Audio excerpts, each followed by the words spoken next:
Hollywood. Comedian, composer, writer, Steve Allen. Actress Meredith Baxter Birney. And jazz star Frank Morgan tells his amazing comeback story. Plus, Tom Scott and the band, along with me, Dan Miller. All here tonight on the Pat Sajak Show.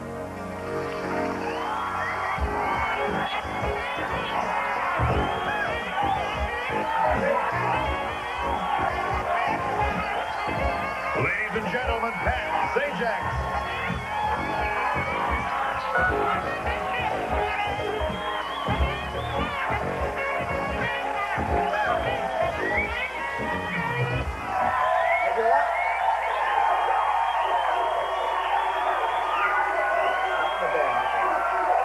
Thank you. Please.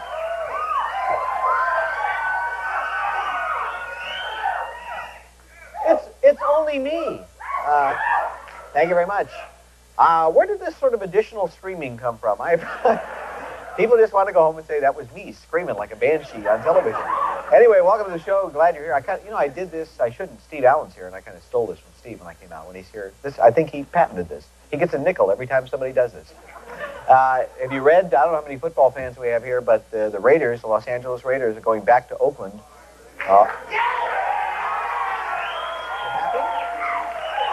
Al Davis is taking it back $600 million. $600 million Oakland is paying for the Raiders, which is why they wear pirates on the side of their helmets. Now we understand that one. I'm happy for them. How many from out of town here? Just here?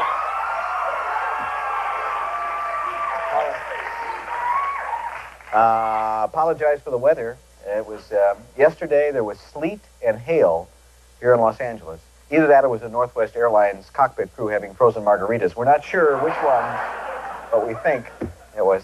What do we have? This is we'd like to give gifts to our guests. Have you seen these? These are nice. I mean, they still make these. Soap on a rope. That's nice for someone. And this, I like this. How can you improve on something like this? What if you like to eat in the shower? Have you ever thought about this? The Grand Slam breakfast on a rope. This is very... Oh, that was...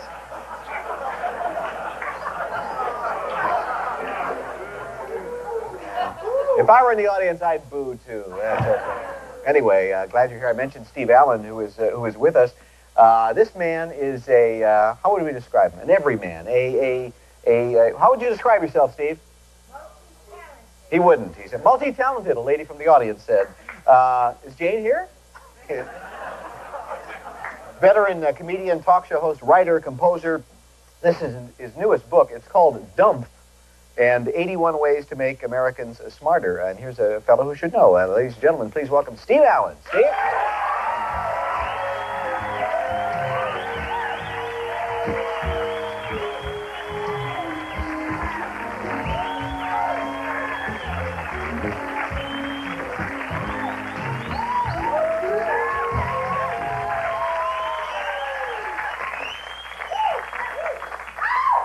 I don't plan to be that good. Hold it down. Did they used to scream on the Tonight Show at the... In all seriousness, at nothing approaching today's volume, yeah. Everybody who has his own show, and you can be proud of yours, gets an ovation that we can't possibly Lincoln never got. Seriously.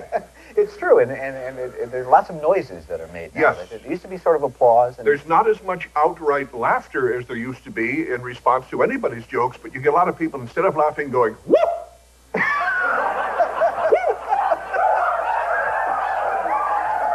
Something now, a new trend. Now, what do you think, as a talk show veteran? What do you think of the set here?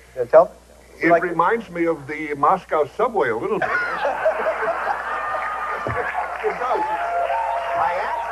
I asked, you answered. You had to ask. Well, you're getting off at the next stop. No, it has clean lines, as we say. Well, thank you. I'm glad you. Now, this is one of the few books we've ever had on the show that I can't pronounce. Almost. Dump. Does that make me dump? That I can't? No, it's a noun. It's a word, dump, such as length in relation to long, you or coined this width. Word? You coined this word? I did. And it means? I remember Fred Allen once made a slip of the tongue when he was on the air live, and he said, I tried to coin a new word, and the mint was closed. He didn't get much of a laugh with it either. But he deserved one. And it addresses a serious problem, which, to get right to the point, is that the American people are getting demonstrably, measurably dumber as we sit here. So let's get moving. No, it is. Every year the scores go down on the test. There are not a lot of people who measure those things who would disagree with you, and they couldn't because the evidence is there. But what about where you point the fingers? And there's a lot of that going on. They're pointing at the school. They're pointing at this medium. Yeah. Almost any place you point, you're pointing in the right direction, because a problem this profoundly serious cannot possibly have one cause, so it doesn't. There are 4 major wars the American people have gone through in the century. Parenthetically, many young people can't even name them. There is 40 years or so, depending on how old the observer is, of some of the dumber forms of television, along with the great stuff. They tend to watch a lot of dumb stuff and not so much great stuff.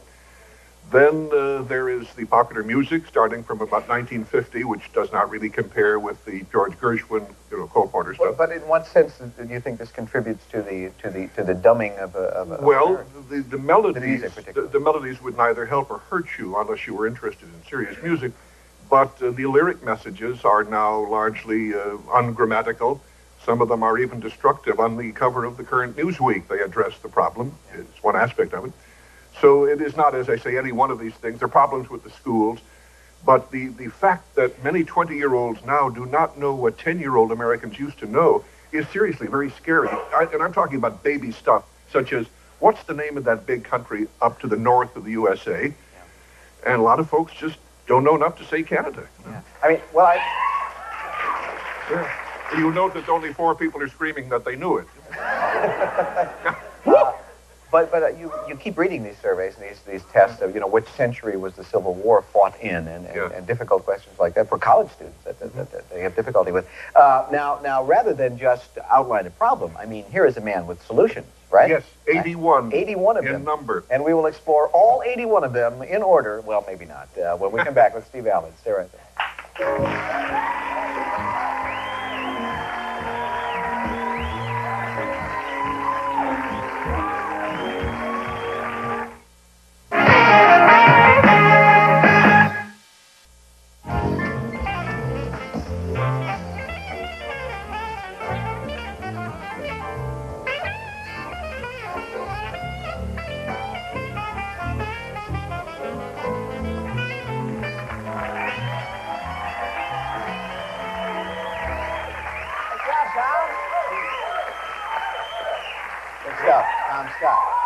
Steve Allen is here. His ears are in some pain at this point. Dump is the book we were talking about, and what you've run into? I assume you've had some experiences running into this problem in your life. Yes, a lot of the entries in the book are funny, although it's a serious book essentially, and I simply relate personal experiences. For example, I was once having dinner in the coffee shop at the Sands Hotel in Las Vegas in the company of my youngest son, Bill. And suddenly it was, Mr. Steve Allen, courtesy phone, please. So I went over to the phone and I said, yes, Mr. Allen. And she said, why are you telling me that? And it took a long while to get to the operator that was really looking for me. So then finally she said, this is Mr. Steve Allen, the entertainer. I said, yes, I'm working in town. She said, all right, Mr. Allen, this is your wake-up call. I'm standing in a restaurant. I'm getting a wake-up call. So I said, you realize how rarely I sleep in the coffee shop? And she didn't think that was too funny. She said, well, you did leave a wake-up call, sir. And I said, well, since you put it in those terms, I did not. Now, where are we? It turned out later Jane had left a call and she didn't answer the phone or whatever. But the woman was seriously trying to wake me up in the coffee shop. Another instance happened in another hotel. These are all good hotels with nice law-abiding citizens, but they're double parked at the moment. And I love soup. That's factor number 1. Number 2, like many entertainers, I travel a good deal. And sometimes, thirdly, I'm too lazy to go down to the dining room or the coffee shop, so I have room service. And I'm always asking, what is the soup of the day, which is referred to on all those menus. And in this case, the hotel was so fancy, I won't identify it, that the menu was largely in French, and it was referred to, of course, as the soup du jour. So I said, what's the soup du jour? And the woman on the phone said, the what? And I said, the soup du jour. It's here on page 3 of your menu. She said, oh, I don't rightly know, Mr. Allen. I'll find out. Bill, what's the soup du jour? And I hear this union meeting going on, with 4 and 6 participants in this Meet the Press or whatever they were doing in the kitchen. So finally she says, all right, I'll tell him. And she says, Mr. Allen? I said, yes. She said, the soup du jour? I said, yes, what is it? She says, that, sir, is the soup of the day. So, kind of clever in its own way. it spices up the book anyway. Now, so how do we get smarter? How do we get more? Well, some of the rules, in fact, all of the rules, I would say, are very simple. One of the areas in which American students and some adults now are abysmally ignorant, has to do with simple geography. And again, I emphasize the word simple. You know, like where Chicago is or where England is, baby stuff like that. Many don't know now at the age of 20. Many university students don't know. When you say don't know where England is, they mean... Yeah, when you show them a map and you say, you know, without names on it, point to even close to England, they say, I can't. I don't know where England is. But, so one of the rules is 2 words. Use maps. Start giving children little maps and games. You can go to the, you know, the gas station on the corner and get a map of your part of your wherever state you're in at the moment, and sit down with your nephew or grandson. Say, look, honey, see how close Paducah is to Lexington, and then that line goes up around the river there. Kids love that if you sit them on, you know, your lap and talk to them about maps. Or there are games you can get at toy stores, little jigsaw puzzles in which each piece represents a state of the Union. So some of the rules are very simple of that sort. And a lot of what you talk about is not necessarily knowledge per se, but applying logic and reason to your thinking. Dump is a combination of ignorance, of which we are all guilty. Nobody can know everything. As Will Rogers once said, we are all ignorant, only on different subjects. But there's also the goofola component. That's a technical term I'm not familiar with. Yes, well, you don't know Latin, you see. But it's a very serious problem, and comedy is about tragedy, so you can also joke about it. Yeah. But for example, you talk about wasting time and not doing that. Yeah, don't waste time. And by that you mean? The average person, if asked why he hasn't done something, particularly if it's something with a little culture to it or obligations to society, will often excuse his goofing up by saying, I didn't have time. That is almost always a false statement, even though the man may believe it himself at the moment he says it. If you followed a guy around, if you were Mr. Invisible and followed a man around and made notes all day, you found out he wasted 14 minutes waiting for an airplane, 9 minutes waiting for an elevator, 20 minutes waiting for his wife to put on her earrings or whatever. I for one, and T for two for that matter, don't waste time in that way. I always have a little book or a dictation machine with me. So you're waiting for an elevator? Yeah, if I'm waiting for Jane, I sit down and write 3 songs, seriously. One of them is called Where the Hell is Jane? And the other is I'm Not Going to Put Up With This Anymore. No, really, I'm kidding, but you can use these little bits of time. At the end of the day, you got 2 hours you didn't know you had. Yeah, but you're not suggesting that we shouldn't relax, we shouldn't watch a ball game occasionally? Of course not. You can relax and do anything you want. I love sports. I love to, you know, Jane is a football widow, as they say, on the weekends, or basketball, depending on the season. And it's perfectly okay to do that. But when you finally get up and comb your hair and go out the door, that's the time to turn the sucker on, you know, and a lot of folks are not doing it. If you have made it to adulthood with, and perhaps an education was lacking in somewhere, you don't have the knowledge, is it shot for your life? I mean, are there things No, absolutely not. I was pretty dumb until I was about 30, and there are even those who would say, you're not so hot now, Charlie. But I didn't know much. I kind of coasted through my formal education in some kind of a daydream, playing the piano and getting laughs and going out with pretty girls and stuff. But it was about 30 that I suddenly realized the extent of my ignorance. So I've been reading more or less compulsively ever since, and writing a good deal and thinking a good deal. Now, you know, a lot of what you did, what we particularly remember in the Tonight Show days was, and I mean this with great respect because I love this stuff, was silly stuff. I mean, oh, absolutely. Yeah. A bell, a whistle, yes. a silly play. Anybody who would do this for a laugh, I don't know, it's kind of silly. Yeah, that was absolutely the case. I do not claim to have done nothing but educational forms of humor or entertainment during my years in TV. But again, you don't have to do it all day long, but most people aren't doing enough of it, either for others or their children or themselves now. I think Mr. Allen deserves a good whoop, don't you?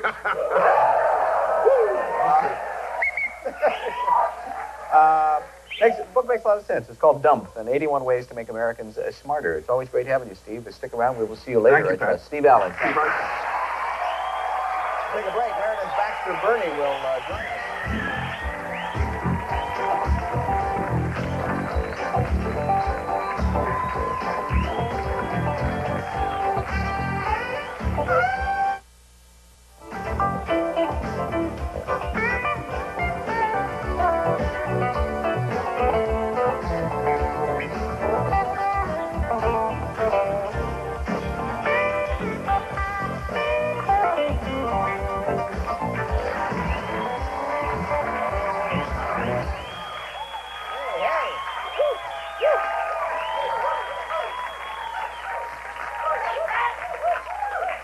Kind of like a rodeo here tonight, isn't it?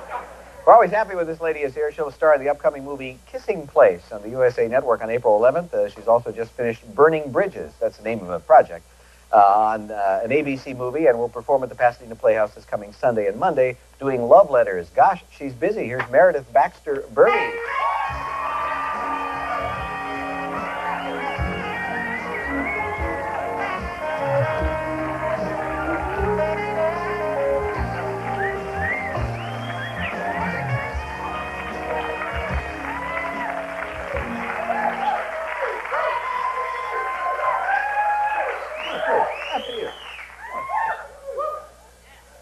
So? What do you think? It cries out for a potted plant. Yeah, I guess it does. It's sort of like working in a quarry, isn't it? Maybe I should stop asking this question. What do you think? Well, anyhow, I could see it on the monitor. Crack me up. Wait, I guess we didn't point this out, and maybe we should get to this right away. We did this for you. We understand that you are a bit of an oleophile, a butter freak. A butterholic. Butterholic. So we fixed up, could you, eat a pat of butter? If we were to give you a pat of butter? Why don't we do food on this show? I thought maybe like a little in-joke being a pat of butter. No. That would be crude. Now this, that would be far too personal a thing to share on national television. Really? You really get excited about butter?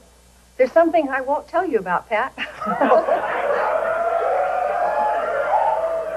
Anyway, if you want any, they're here. I know where to find it. Let me say, no. Let me say congratulations. Thank you very much. on your marriage. Yes. I read about it, and Always nothing. Well, I'd seen it, but I'd seen it in the tabloids, and Yeah. I didn't believe it. No, it's true. I thought it was just, one of the other things that they write about that isn't true, because they have nothing You've else to been do. through that in the last Yes, in couple of fact, they years. had me married. Did it really? Yes, they had me married. Well, congratulations. No, you weren't married. Well, now, then I read again that I called it off for real dubious reasons, but it never was going to happen None anyway. of that happened. No. Now, this has been quite a year for you the last year or so. You are obviously very busy from all the things we've read. You're not doing a weekly series anymore. Are you okay with that? Does it make life a little different? I loved the people on Family Ties. It's wonderful not to be doing it anymore. No. Let me put those two together here. You love to be... No, I understand. No, we did it for 7 years. It was a long time. It was just time to get on to something else. I thought we did a wonderful show. It was wonderful. But now, every time you do something, like you have the play coming up this weekend, yeah, and you have the movies, but every time you do something and it's over, you're out of work again. I know. You okay with that? It that is breaks different. my heart. I don't know what to do with it. It's wonderful to be working, and somehow, if the job is just coming to the end, you want to call and go, what's next? Yeah. Please, because the jobs only last a short time. Now, and you are a single lady again? Yeah. Is that going well? Are you enjoying it? Are you having a good time? Yes. Yeah, you look great. You've adapted. Thank you. You've adapted well. Thank you. Yes. Now, at the risk of sounding tabloidish here, and far be it for me to ever do that, but... Which one's mine before you get your tabloid? Oh, that would be yours, the one nearest the butter. Yeah. Now, are you doing a lot of dating, or a fair amount? Are you seeing, you have gentlemen callers, as we used to say? Yes. Yeah, in general. Yes. Okay. And now but nothing. There's nothing. Oh, shut up, Scott. I'm doing my best here. Is that it?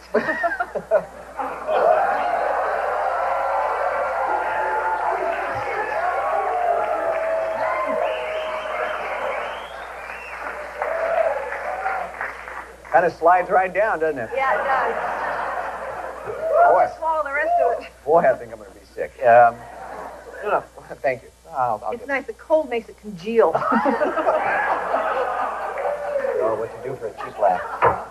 Now, where were we? Oh, we're talking about your love life. Well, You were. I was. Well, actually, but the thing is, I'm trying to fix you up with Dan Miller. That's the problem.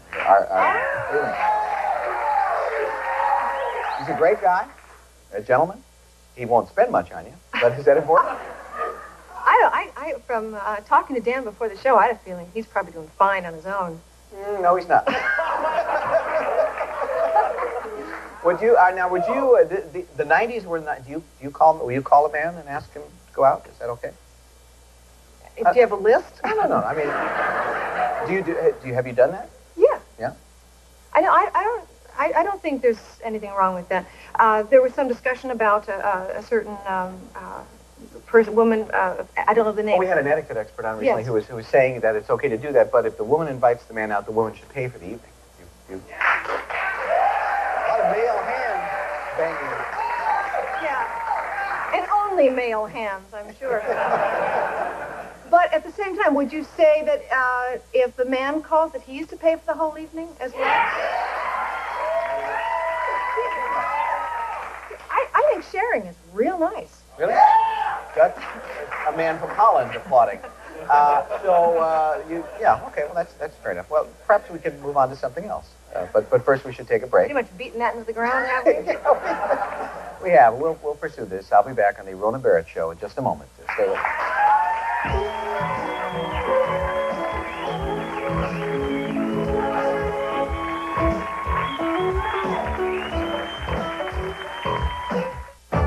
KOIN-TV, Portland, Vancouver.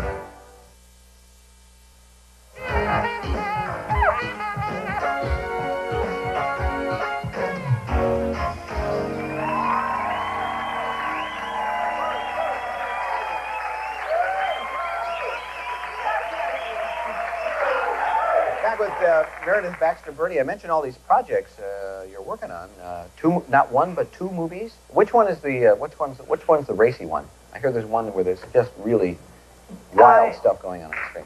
Well, Kissing Place is the one that's airing first. That's on USA Cable, and that's in April. But I'm not Burning Bridges, and now I don't remember what the date is, the air date. I don't remember. Actually, we don't April have it here, 28th, 29th, I think. Every day you folks should go home, turn on your TV, sit there all night long, and wait for it. How's that? Yeah, that's covered. But is this the movie that has this... It's a beautifully written piece of material by Judith Page Mitchell.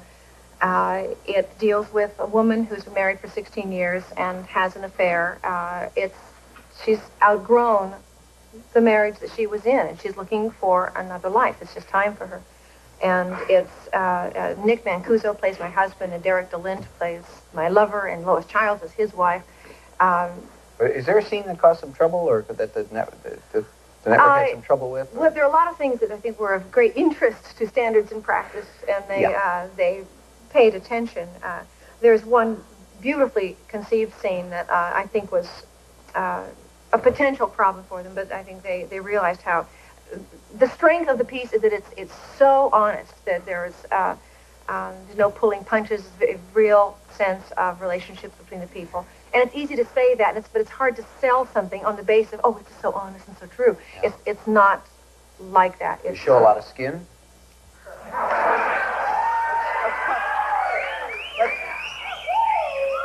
Let's cut to the chase here, Meredith. Now, I want to, Pat, do you think that this kind of background makes you look more like Dick Cavett? You'd get away with this kind of stuff?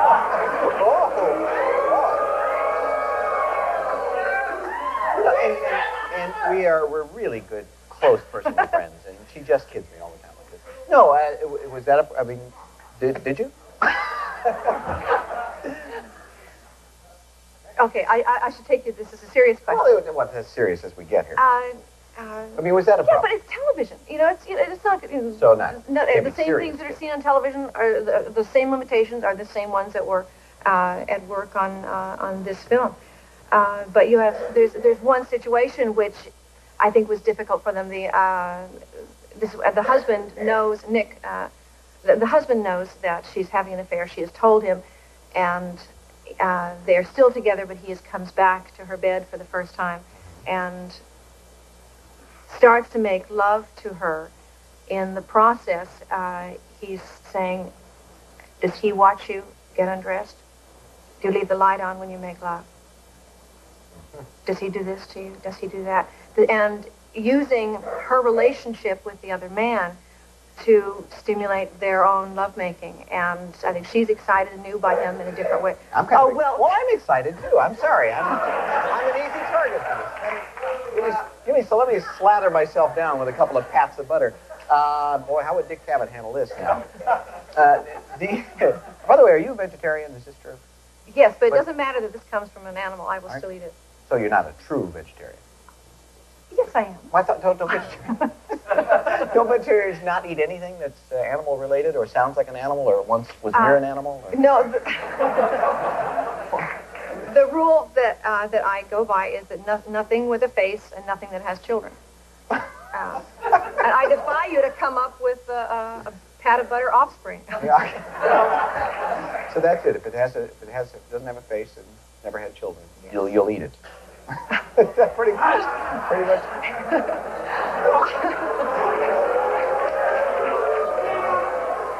I think I'll have another. Well, anyway. You have standards, are they at work on this virtually show? None. I have none.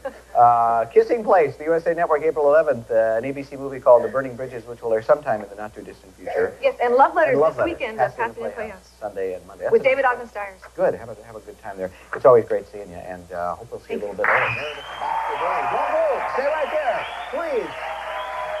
Coming back. Frank Morgan will play.